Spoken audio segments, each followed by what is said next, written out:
I think it is hardly necessary to say that we are living in a time of world crisis when all values are breaking down and new ones are very urgently being brought to the consciousness of the people in general.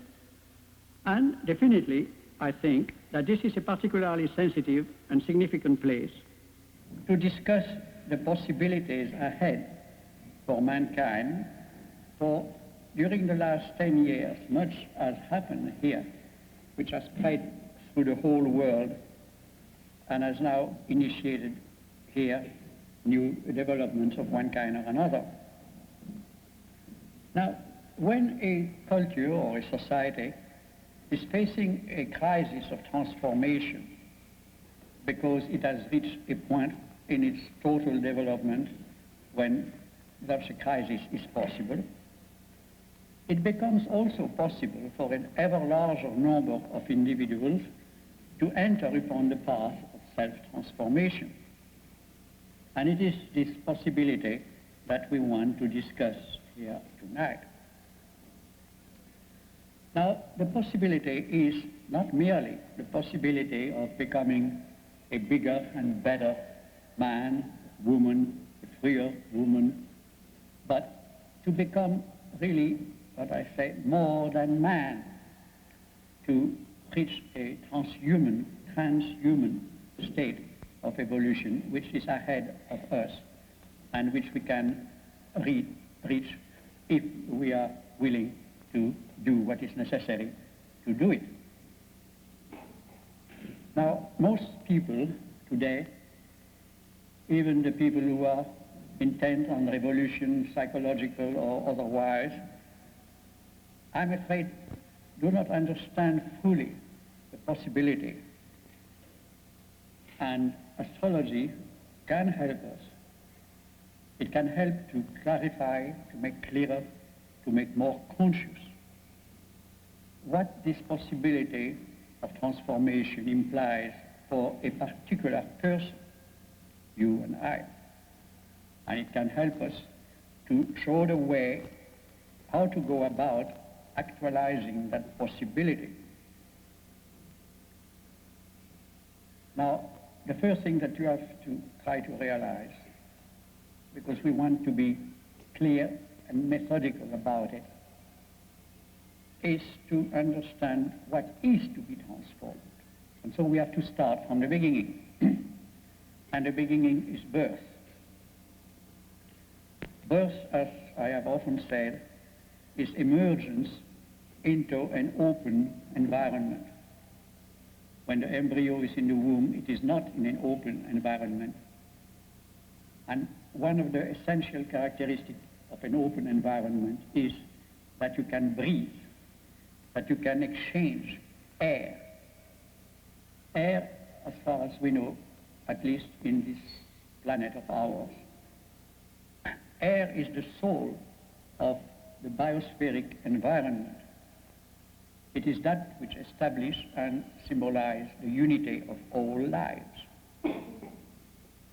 And that is something that people who are interested in astrology should really try to understand. That is the real meaning of the air element. It is that which makes it possible to all human beings to experience their unity, because it links us all. We all breathe the same air. The air that we breathe here, in 2 or 3 months, will have turned around the whole globe. And it has been breathed before by millions of other human beings. And so that air goes into the most intimate region of our being. People that we might hesitate to touch or make love with or anything, contact, whatever you want to speak of, we are at one with them through the air that we breathe. But an open biosphere, an open environment, means challenges, it means conflicts, it means problems for survival, and the way human beings and most lives have worked out the solution of the problem is to create societies groups. Now, a society at the human level develops a culture, and that culture is like the psychomental matrix which is needed for the development of a formed consciousness, that is a mind. Mind is simply a form of consciousness. To develop mind, to develop a sense of individuality in man, we have to have a language. We have to use symbols. We are at first, of course, physiologically born of parents. We are born in a family of some sort. We are born in a community, in a group, culture, nation. Those groups have certain rituals, have developed certain kind of patterns of living, and first of all, a language. And the language is extremely important factor, because the way you talk, that is the way you think. And your consciousness as an individual is first of all determined by the collective nature of the language which you speak, which therefore means the dependence on your culture. Now, there are two alternatives which present themselves, of course, to a human being who is born in a family, in a culture, a society, nation, whatnot. Either you can fulfill the symbols of that collective culture, either you can reach a point of a state of self-fulfillment, personal fulfillment, integration, in terms of those symbols, in terms of the culture, in terms of that language that you are speaking. Or you can emerge out of this culture just as a child emerged out of the womb of the mother.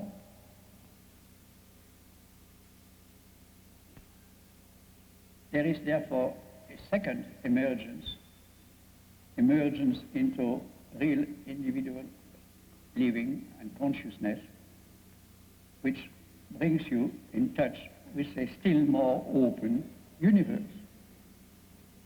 Now you have the first level universe, which is the biological universe, the biosphere, in which you partake of the life and the instincts and the drives of all animals and plants to some extent.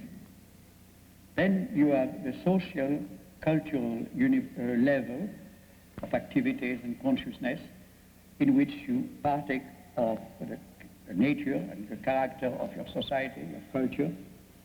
You find yourself related closely to the people of that culture and share your experience in terms of that language and that culture and so on. Then there is a higher still, and by higher I mean more inclusive, more encompassing kind of level, and it is what you might call the cosmic level. Now what do I mean by cosmic? I have used those terms, and the terms are used all around, sometimes with very little understanding of what you are really speaking about. There you have to go for a second into a more metaphysical approach and deal with what I call the principle of holism, or in a better sense still, holarchy. Holos means whole, archy, the principle of the whole, the principle that every whole includes parts which are themselves wholes, which also includes lesser parts, and so on. So that every entity, every whole, every existent is at the same time part of a greater whole, and also is a whole which includes many lesser parts. Now this is the essential foundation on which any metaphysical of cyclic, holistic type rests. And if you don't understand that, then of course, to my mind, you don't understand anything from a realistic point of view. You can understand it in an emotional, feeling point of view, subjective point of view, but not in what I call a realistic point of view. Now, man, of course, is part of the planet Earth, part of the biosphere. He is also part of the solar system, and is also part of the galaxy within which that solar system operates as one single cell within a large organism. Now, there are different kinds of spaces. There is the space of the biosphere, which deal with solid objects and the relationship between solid objects. There are the space of the solar system, which deals more with various kinds of energies, electrical, magnetic energies, and so on. And there is also what we may begin to understand as the galactic space. Now, the crisis of repolarization of energy or refocusing of consciousness, which means the refocusing of your sense of identity, depends on moving from one kind of space to another, from moving from a lesser whole to a greater whole, of which we are also a part. The question there, if you are thinking of the sense of identity, and if you ask that famous question, who am I think it is very important, and it is an important fact which is often not understood by esoteric or mystic people and so on, is that you can never answer the question, who am I, until you find an answer to the question, where do I belong? That is, to what or to whom am I related in my deepest central self and consciousness? This is the realistic, objective approach. To whom, what am I related in my deeper self of consciousness? Because that is going to tell you what this self is. If you are related basically to your family and to your culture, then the self that you speak of as I has all the characteristics of a socio-cultural entity. If you are related to a larger pattern of race or nation, you may develop a somewhat larger consciousness. You can still increase your consciousness if you are able to feel yourself related to mankind as a whole and the whole planet also, of which mankind is merely an organ, as it were, just like the brain is an organ of the total human organism. And of course, you can also feel related to the universe as a whole. Or if you are of a religious nature and you want to subjectivize and personify your relation to the universe, you are related to God. Now, relationship is always a two-way affair. You desire relationship, you meet people to whom you relate, and by meeting them, you also polarize a certain kind of response. There are two kinds of basic type of relationship. There is the horizontal relationship, from human being to human being, from people in the biosphere to another person or entity in the biosphere, horizontal relationship. You all belong to that same level of consciousness, to that same level of wholeness. And then there are vertical relationships, so-called, in which the lesser whole is related to the greater whole of which it is a part. And it is those kind of vertical relationships which you can call transpersonal relationship. Now, the word transpersonal has been used in two ways. I probably was the first one to use it in a particular way. So way back in 1930, which I began to use it. And the way I used it was to give to the term the meaning of trans, which means through, essentially. Transatlantic is a boats that come across the Atlantic. Transverse, transcendental, all that is a thing that goes through space. You see. Now, there is also a way of using trans, which means beyond. Transalpine, for instance, is that which is beyond the Alps.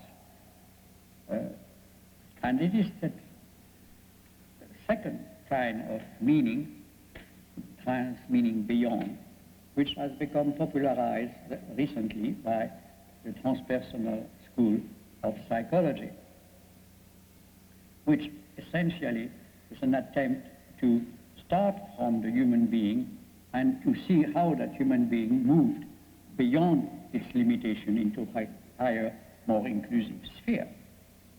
But also, transpersonal may mean that type of activity in which the entity, which is transpersonal, become an agent through which, or through whom, higher forces that belong to the sphere of the greater whole of which he is a part, of which he is able to recognize himself a part, and to which he is able to respond.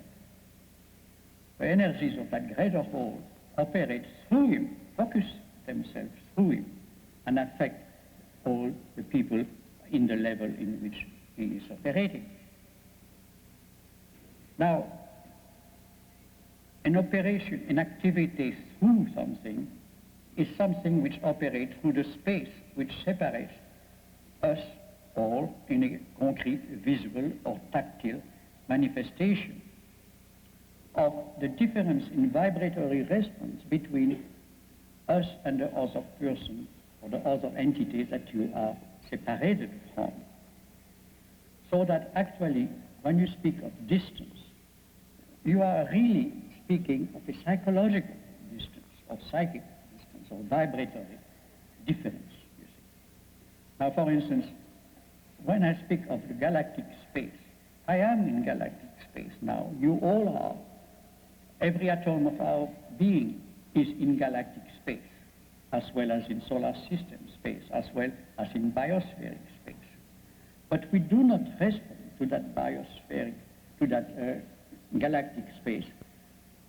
And if you, therefore, if you read a book on the astronomy, you will be told, for instance, that we are millions of light years, which is a tremendous distance, from the galaxy center.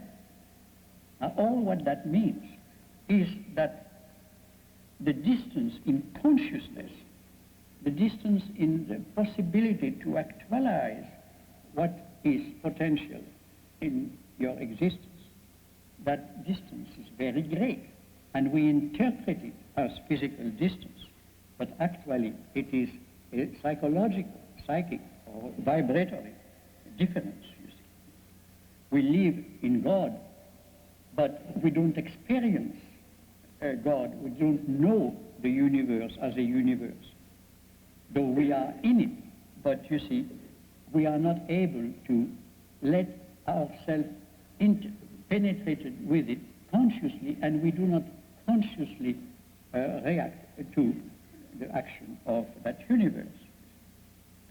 So that the thing to realize is that from that greater whole of which we are a part, there is a constant action, just as well as there is a possibility of an action from us to reach towards the universe or towards God.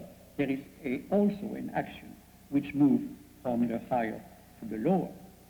And that action, actually, is simply one which offers us the opportunity to the extent to which we can respond to it, the opportunity to meet consciously that higher whole, the consciousness of that higher being. Now, from the point of view of transpersonal, which means going beyond the limitation of the personal, then you have the path of the mystic, which is the path of progressive refinement, transformation, transfiguration, and losing yourself, in a sense, into the greater whole, into God, into nirvana, or whatever you want to call it. But there is also an other part, which in my book, Occult Preparation for a New Age, which came out very recently, 2-3 months ago.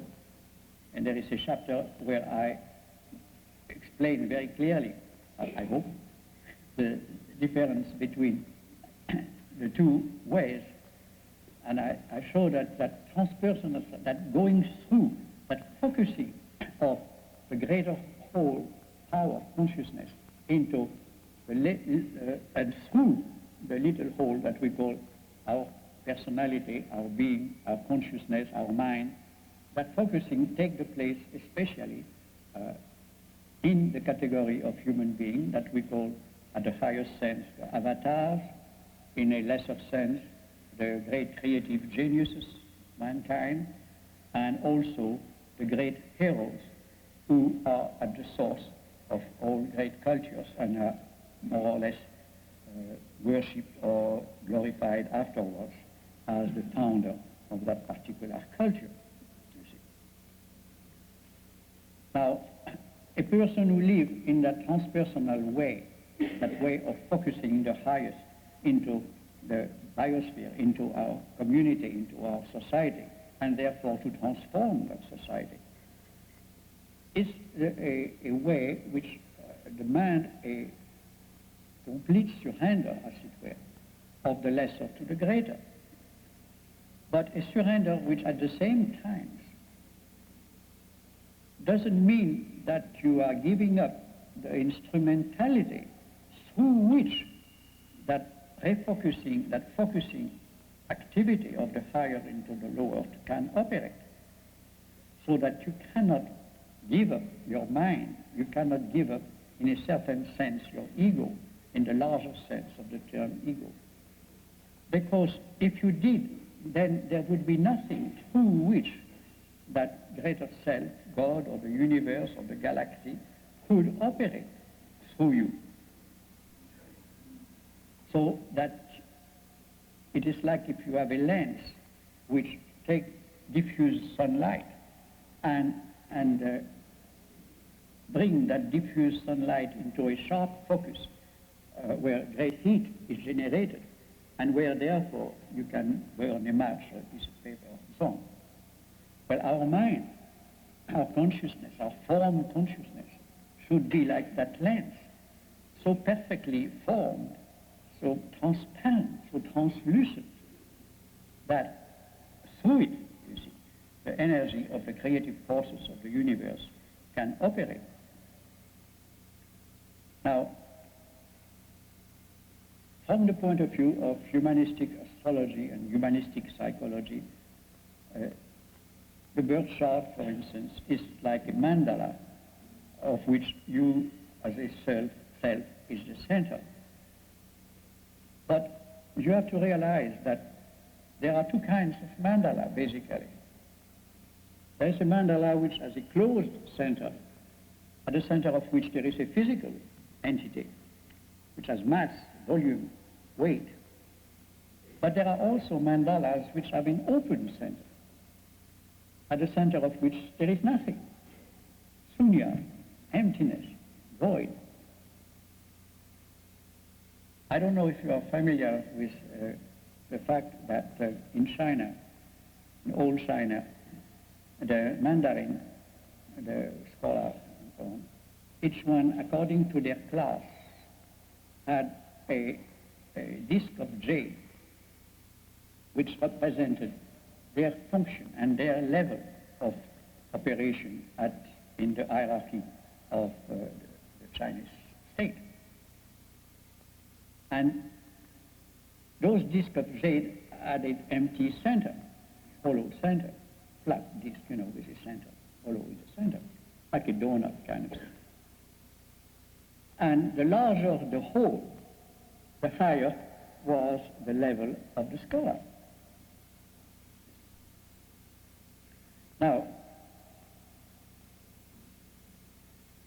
the point is there, you see, that if you can develop within yourself this kind of a empty center, but at the same time it's an emptiness which is translucent to the light and which operates as an absolutely clear lens which seems empty and yet is not empty. It's an emptiness which has form, if you understand what I mean. It is an emptiness through which everything that passes, light, energy, power, take form. And therefore, the rays that pass through it, when they reach what they are supposed to reach and to transform, transmute, fecundate, or whatnot, it does so not in a just plain energy, but as formed energy, a tone which has in itself the capacity to set in vibration material into a definite geometrical pattern.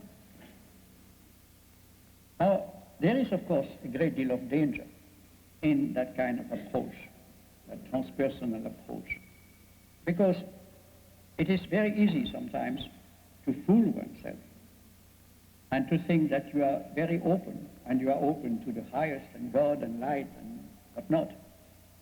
And actually what comes through you maybe is true.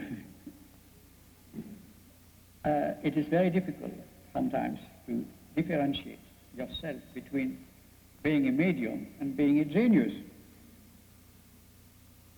And therefore, you can never be too careful as to what it is that you allow to pass through and what kind of openness is your openness, whether it is a form openness or a chaotic openness,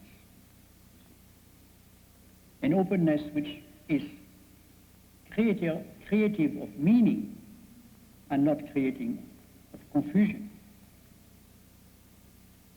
And of course, it is very easy when you go on the path of transformation, the path of basic metamorphosis of occult, discipleship, let us say, to be open to an inrush of forces which perhaps you think are wonderful things and may turn out to be the stirred up chaos of your personal unconscious. It is very easy to pass through crises of various kinds when you are in the path of so-called discipleship to a master of wisdom or to a great guru and so on. And you are tested constantly, and you have to be very careful about it. But the point is that that possibility is there. Now, the highest purpose of astrology, as I see it, is to provide the individual human being with a knowledge of how best and when to act so that the closed center of his ego or her ego may open up to the power of the inherent destiny, which in India is called Dharma, the truth of being that which you are born for. Now, the typical type of humanistic astrology is essentially based on the idea of revealing what the person is and how best it can fulfill what he is. But the transpersonal approach to astrology, which I am more personally concerned with, particularly in the last 2-3 years, and which you will find developed more in a book coming out in the fall by Dutton called The Sun is Also a Star, and which deals with the galactic approach to astrology. But transpersonal approach is how to meet the call for greater being, how to be able to shift gear, to repolarize, to reorient, to transmute your consciousness. But that can only happen significantly and constructively if you have completely and fully accepted the possibility of it, and also willingly accepted the means whereby it can operate. And when you have accepted that possibility, then crisis of transformation begin to happen. And the issue involved in a crisis is always an individual, personal issue. Because the question is, are you ready? Are you willing? Your obstacles to that readiness and that willingness are always unique, because they are part of your unique background, environment, time of birth, and genetic background, and so on. So the obstacles are unique, and the solution of your problems are also unique, also individual. So it is very important that you should understand fully your past and to fully accept it. Dharma, in a Hindu sense, can only be performed through and beyond the fulfillment of karma.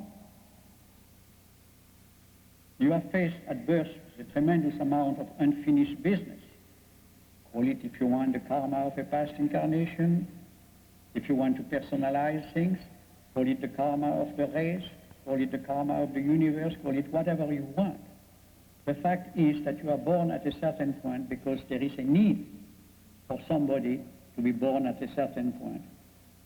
Somebody who can readjust the things that have been put out of gear somewhere, somehow, by you or somebody or everybody or whatever it is.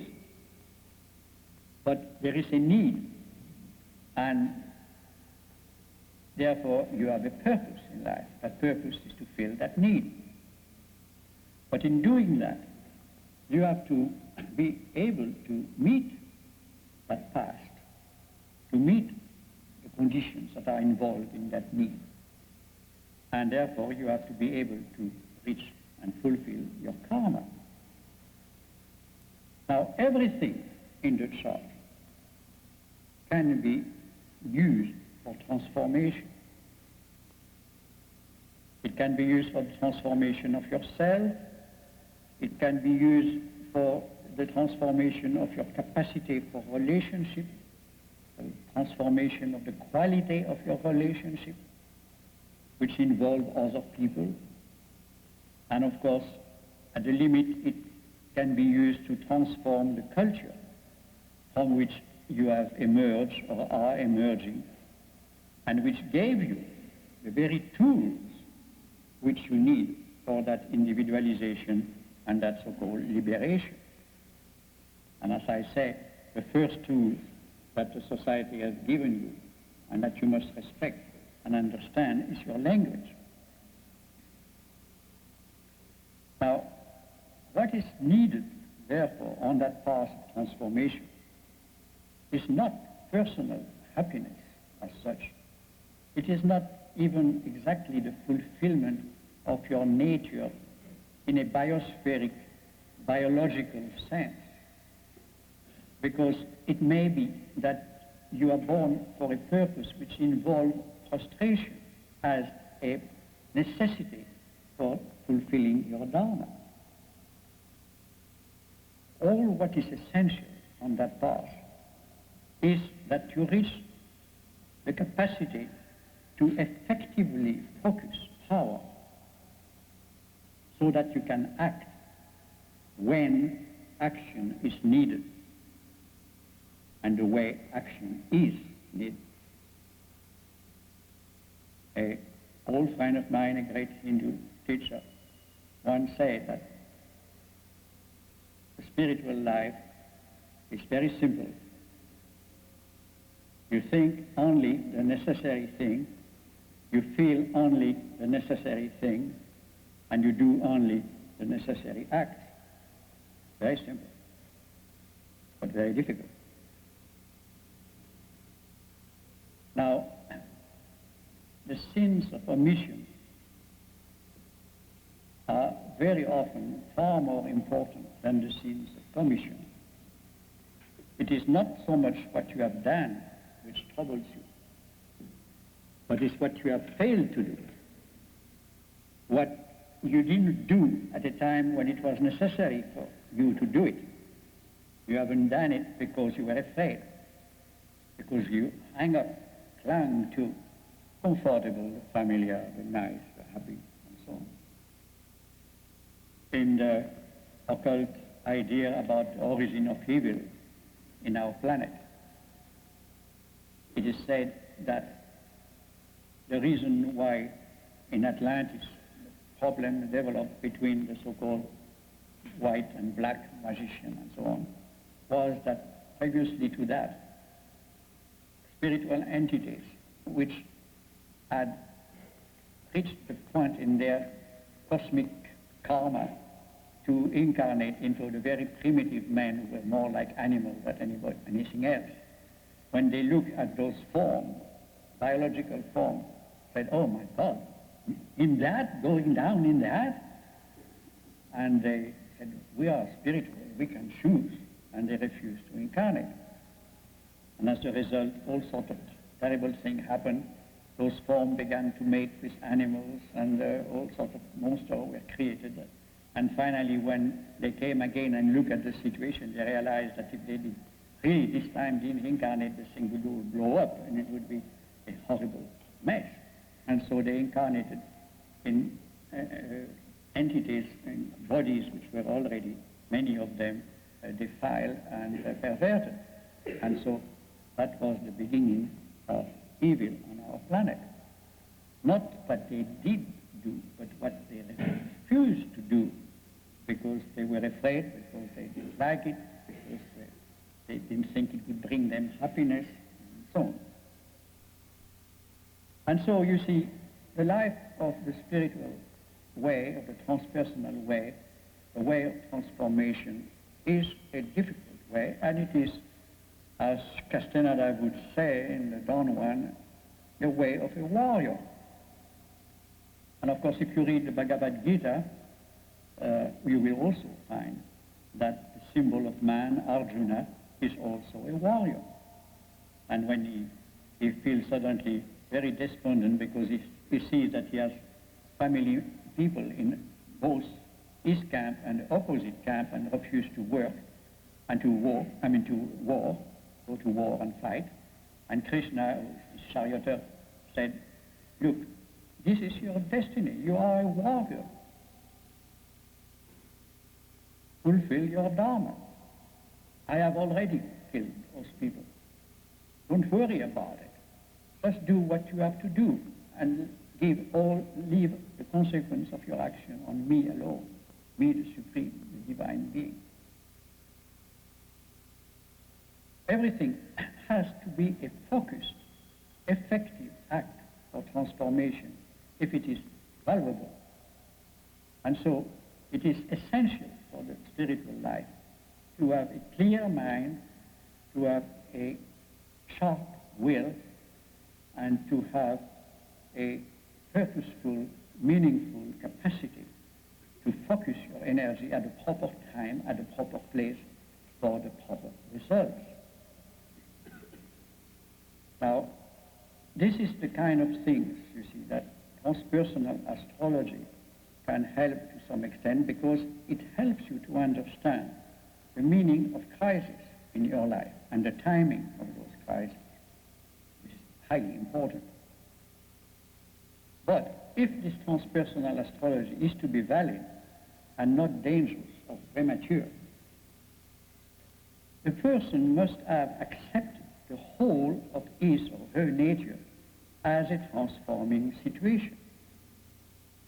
Everything that you are born with, every things which involve your life situation, is the thing that you have got to use for a focused, powerful action. It's no use to try to look around for something else. It's no use for the oak tree to try to become an apple tree because he likes its blossom. The Dharma of anybody else is full of danger, because you are going into a tangent, bypass. you have to fulfill what you are born for.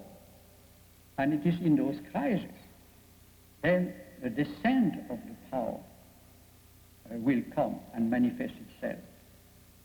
It will induce those crises when you are ready for them.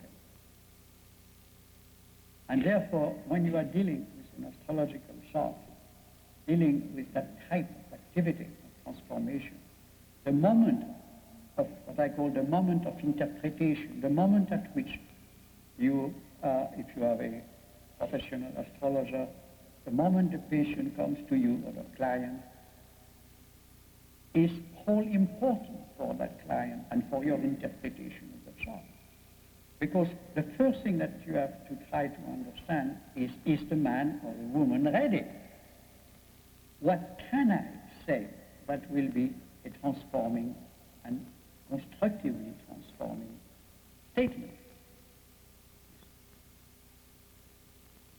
Now, I don't know if many of you realize that the most essential function of a guru in the whole Hindu tradition, and that applies also to some extent in the West, though the term guru has very much less meaning in the Western world than it has in India, of course. But the function of the guru, essentially, is to create crisis, is to force you to meet your karma.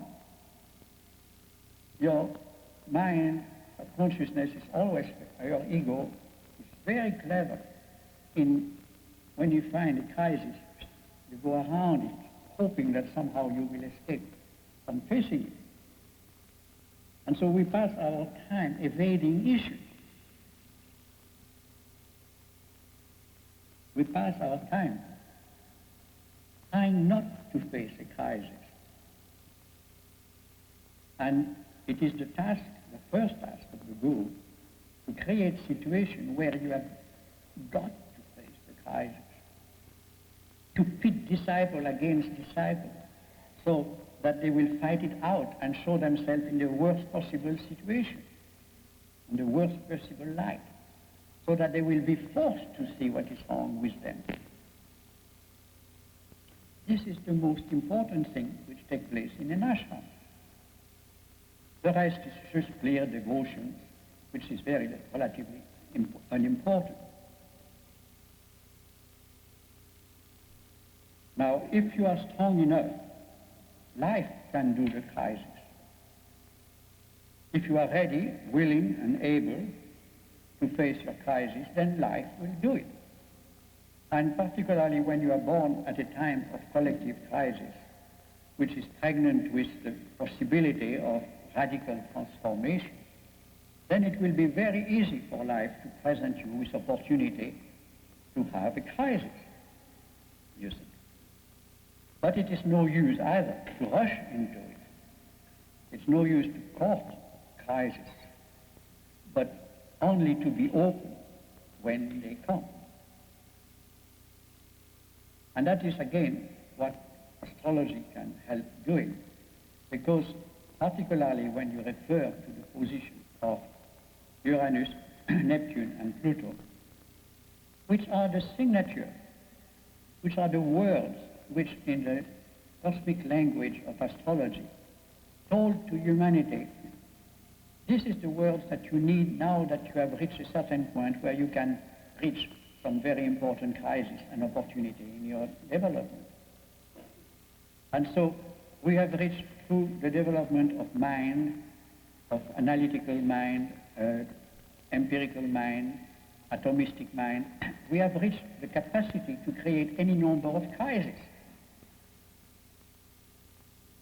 And humanity had reached that point where it was able to produce those crises by itself, to create a society which was constantly in a state of crisis. The meaning of democracy is a type of unstable society which is in a constant state of crisis, and therefore in which individuals have a constant possibility to themselves meet their crisis and therefore to transform themselves.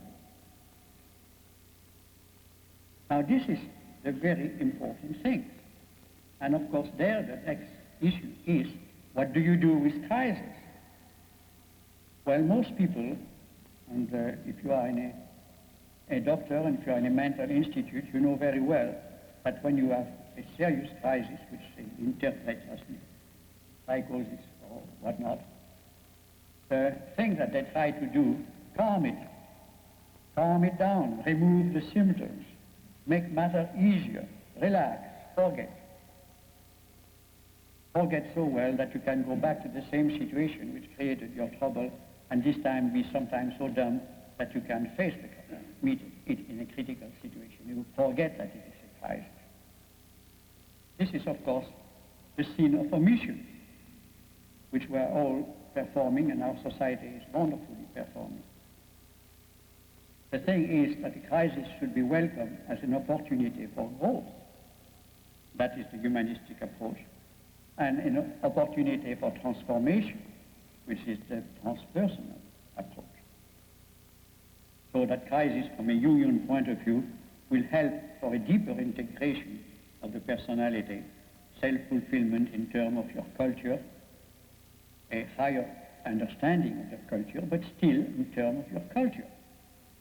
So you tell the people, if you have had trouble from your religious background, and you have come to a kind of critical neurotic period because of that, solve your problem, solve your neurosis, and go back to your church. You will go back as a transformed person, and perhaps you can help the church transform itself. But go back to it because it's your root, and what you have to do is to fulfill yourself as a person in terms of the society and the culture in which you are born. But from the point of view of the true occultist, the transpersonal way, then a crisis is not something to go back, even if transformed, but is to change gear, to go in neutral, the crisis very often, but keep in control. Don't get passive. The trouble with a psychotic is in a crisis, is in neutral, but somehow the conscious element is no longer there to understand what is happening. So there is a split, and the thing is not integrated in understanding. It doesn't know what the crisis is for. Now, a occult student, a disciple, on the path of discipleship, should know what a crisis is for. And therefore, knowing it, keep in control of the thing, even though being totally aware, let it happen. Now, I could go into great detail, but I see the time is coming close. In my book, that I mentioned too, The Sun is Also a Star, which you will find in a few months, 2 weeks really, almost. I deal with Uranus, Neptune, and Pluto, and aspects between them, passage to the houses, and especially to the sign of the zodiac, in terms of a collective pattern of possibility of transformation. That's all what they mean. When you say that you have Uranus or Neptune or Pluto into a sign of the zodiac, it doesn't mean anything for you individually. It means that you are born of a particular generation which is faced with certain opportunity for crisis and to meet with crisis.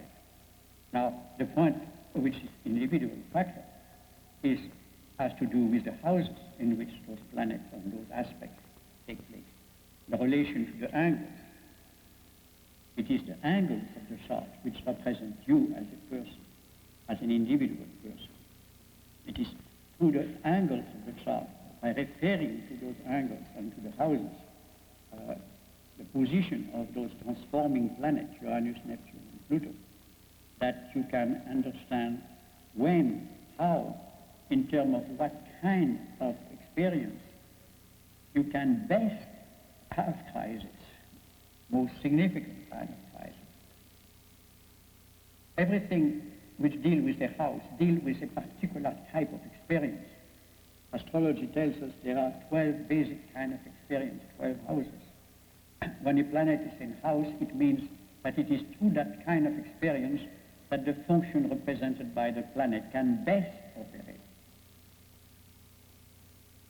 So that everything in its chart tells you what is best way for you to do it.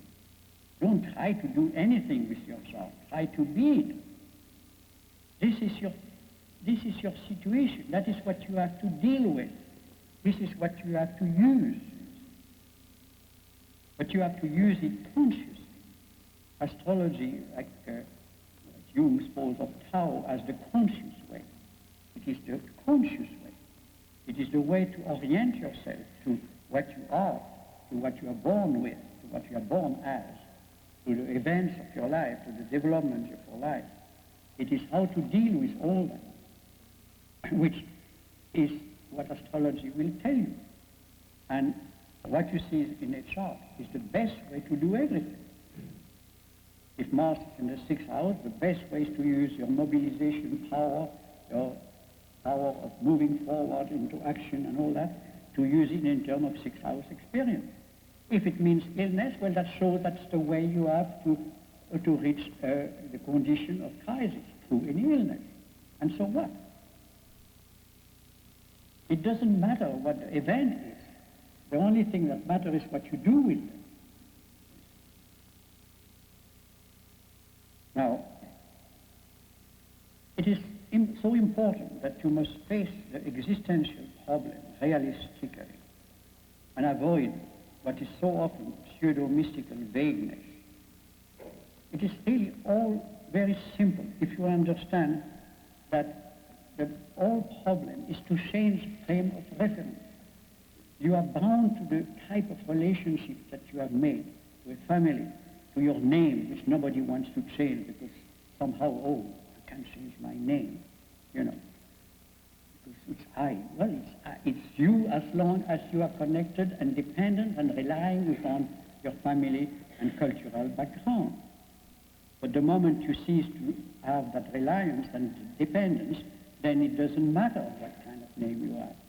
And if you join a convent or a monastery or become a guru, the sela of a guru in India, you are given a new name because you are entering a new type of relationship, a new sphere of relatedness, a new frame of reference which relates you to a greater whole. And so you move to the level of a cultural level, social level, to the kind of heliocosmic space, a solar system space, and essentially galactic space. And you will see when you read this book of mine that I made a great difference between what I call the heliocosmos, the solar system, the little cosmos centered around the sun, which is a massive thing, mass, power, like an autocrat of the solar system. Whereas when you are dealing with the galaxy, you are dealing with a companionship of radiant stars, not of dark planet where life is, but radiant energy, radiant beings which are center of light. And do you want to remain to the level of the dark planet, or do you want to ascend into the level and the realm of glowing and radiant light? Now, we cannot know too much about galactic consciousness. We cannot do too much with stars because we don't know enough about it. We are still at the threshold of it. We are at the point of massive planetary crisis. And the fact that we can think of the galaxy as a whole in which we are a part means that we have the opportunity to relate ourselves to the galaxy as a whole. And the point is for us to accept the crisis as an indication that the time has come for us to change. Now, do not worry about the technique. Do not worry about how to, that great American disease. If you accept totally, irrevocably, to be transformed, to focus the world crisis in your own person, to live up to the hill in an atmosphere of crisis and transformation, then if you do that, life will bring you the means, the challenge, the opportunity. And if you do that, everything will change. Because your relationship to all your life, to all the people around you, to all the events of your life will have completely changed. And if you do that, then keep steady and keep away. And God be with you. Thank you.